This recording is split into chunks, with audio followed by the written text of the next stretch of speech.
Ahojte, rada vás tu opäť vítam a dnes spojíme zo pár trikov na kvalitnejší spánok, o ktorých ste ešte možno nepočuli. Chcete zostať zdraví a podporovať svoju imunitu, ktorá vás chráni pred vírusovými ochoreniami? Doprajte si dostatok spánku. Nastavte si budík, ale nie na dobu, kedy máte vstávať, ale na dobu, kedy máte ísť spať.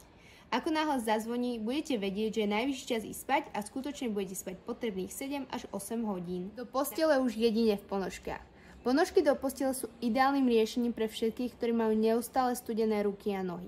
Práve tento nepríjemný pocit vášmu telu zabraňuje, aby si skutočne oddychlo. A zároveň sa podpisuje na zhoršenie kvalite spánku.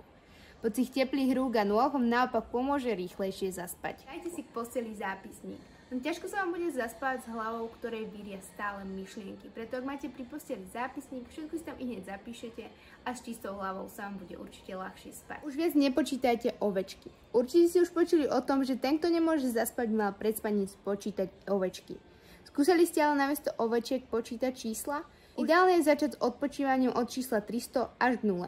Čísla si môžete hovoriť buď v duchu, alebo nahlas. A ak nie ste matematický génius, čísla váš mozog zamestnajú natoľko, že na nič iné už nebudete mať kapacitu. Dajte si banánovú pochúťku. Kvalitnému spánku okrem dobrého matraca a roštu napomáha aminokyselina tryptofán, ktorá je obsiahnutá v mlieku. Teplé mlieko s medom pozná asi každý, ale banánovú pochuťku málo kto. Preto si tu teraz pridáme recept na to, ako si ju pripraviť. Zmeňte svoj spací šatník. V čom si večer líhate do postele?